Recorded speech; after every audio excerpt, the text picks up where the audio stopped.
Between 2010 and 2014, I ran my own residential studio in South Wales called OPEC Studios. Got to meet some amazing bands, did some demos for Jadebird, and we had some epic parties, and I also got to record some awesome bands. There's also a couple of things that I probably would have done differently, and in this video we're going to look into that, and we're starting right now. Before we start, if you're new to my channel, my name is John Con. I'm an audio engineer from South Wales, and I've worked in-house at Rockfield Studios for a few years, currently working at Leadersvale Studios in Ebervale. I offer production and industry advice for any musicians and studio engineers who are just starting out. If that sounds like something that you'd be interested in, please give me a like and subscribe on the links below the video, and then you'll get notified anytime I upload any new videos to this channel.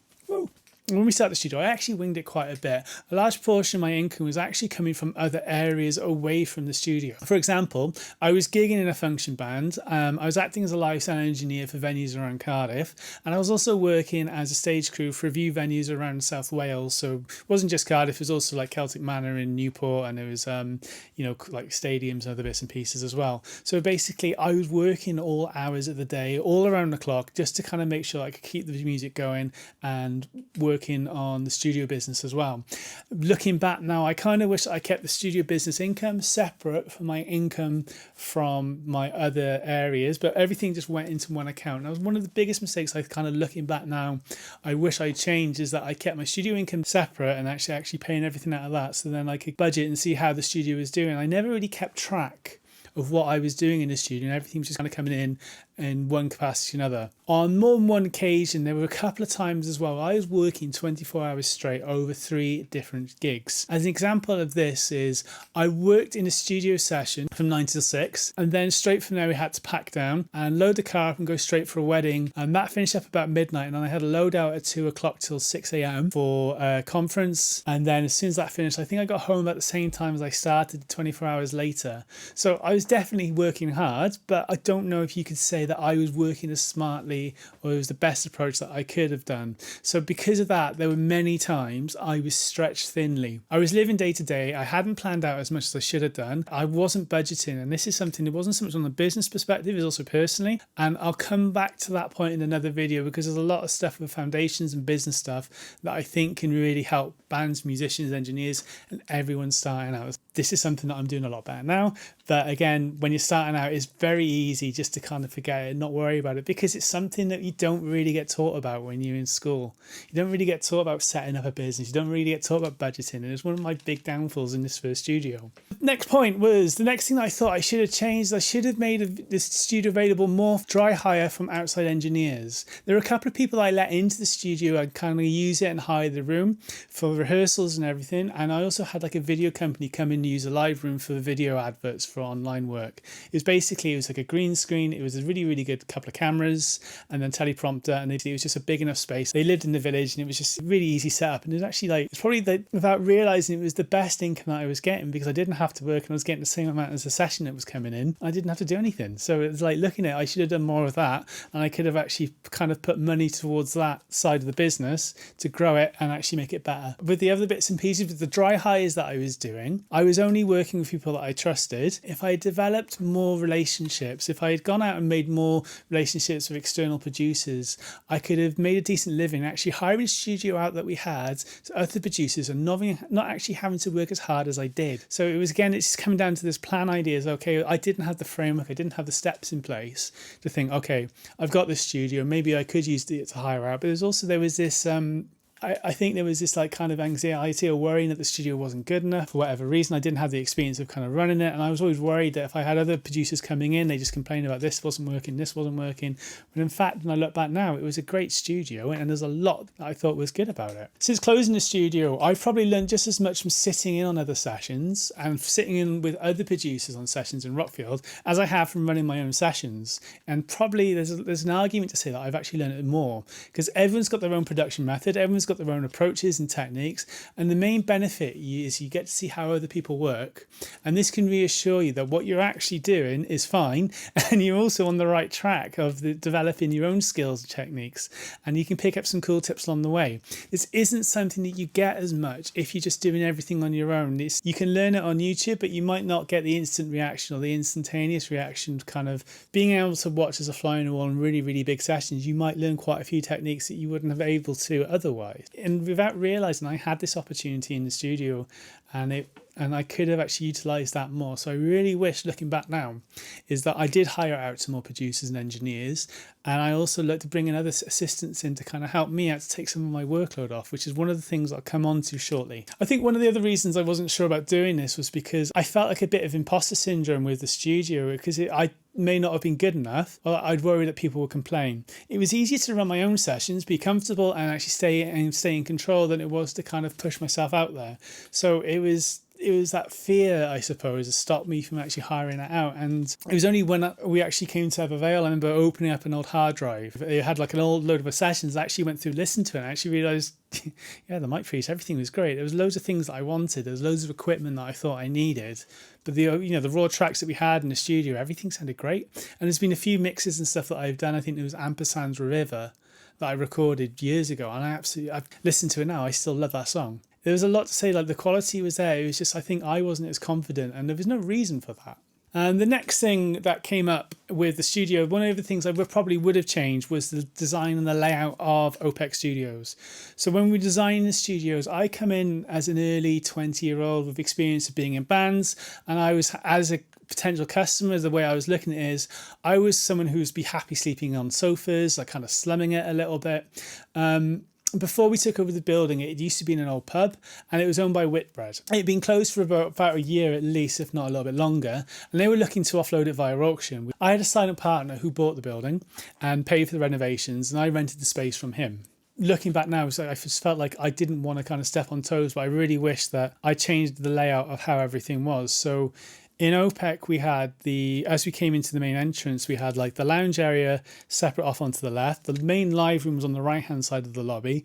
And then what used to be the old kitchen actually turned out to be the control room. Now, one of the issues with the control room in this position was that it was actually quite small. It was comfortable for maybe like 3 people in that room maximum. But when the control room, now looking at it, it's probably the most used room in the studio for when you're recording. A lot of guitars might get done now with the guitars, the amps in the live room, but you run a lead through. So you want to make sure that it can comfortably seat at least like 5, 6, 7 people, or however many people on the session, without like kind of people standing over top of each other. It wasn't something that I really thought about when I started. I thought, yeah, that's fine, whatever, it's great.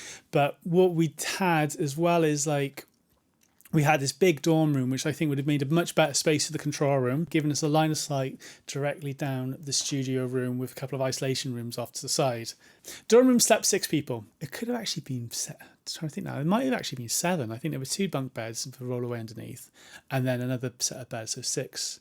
Yes, 8, I think. It could comfortably be 6 or 7 people, but it was everyone in one room. So literally, the bands, if they were hiring a studio, there was an accommodation option, which included the dorm room, and the people could stay.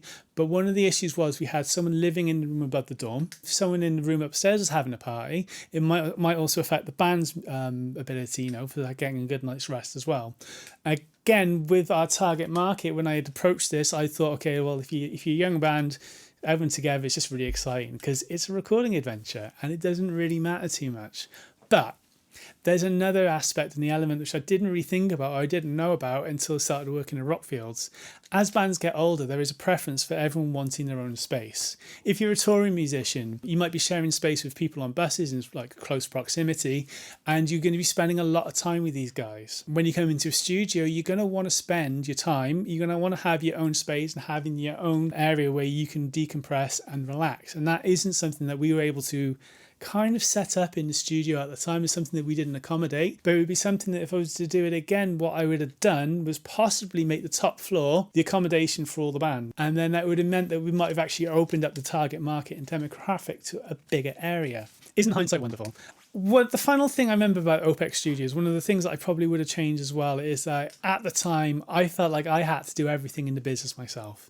I was responsible for cleaning the studio before and after bands arrived and when they left, delivering mixing, taking the bookings, update the website, do some video editing, some promo work, design work, advertising. Basically, you get the picture. It's a lot of things I could have done, but there's something called opportunity cost that I look at now and just think, I could have offloaded a lot of this to other people and I could have used my time then just to concentrate on the business. So one of the first things I probably looked at changing would be maybe to hire cleaners for the studio for turnarounds. So I'd have someone come in and clean the studio from top to bottom, so I could then concentrate on like maybe doing bookings, working, or having some time off. And then also the other thing I could have possibly done is that if I had opened up the studio for dry hire, I could have brought in an assistant for the session, so I could have paid them a little bit and actually taken some of my money, and I'd not have to work, so I could spend money or actually working on the business.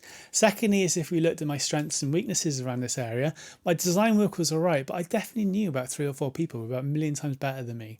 I remember Rich from Fire had made me a logo. I think I've still got a copy of it somewhere. I'll check it up on the video. I had this idea when I was running the studios that I couldn't spend money in case I'd need to use it for something else.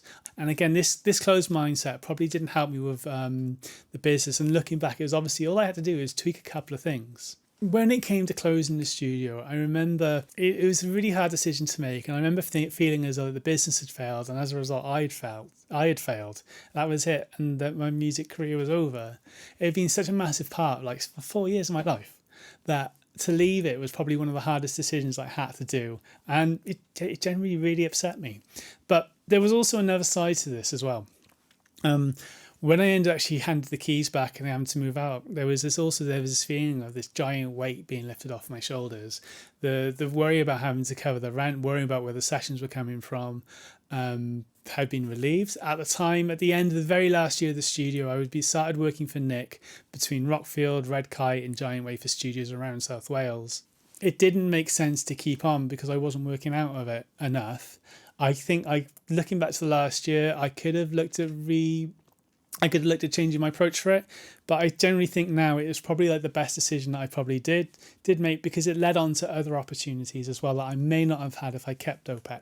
So there's always like pros and cons of everything, and there were lots of things that I would have changed. But the experience that I had from the studio meant that when I came to applying for the job with Nick, I stood out above everyone else, and it meant that when I think Nick invited me down for one session, and like for a day, and I end up staying there for a week, and I kind of kept getting asked back, and that's how I ended up working at Rockfield. On these sessions, I started to gain loads of experience that I didn't have from my own sessions, and that skyrocketed my career before anything that I would have imagined. And had I not taken that position, I might not have got.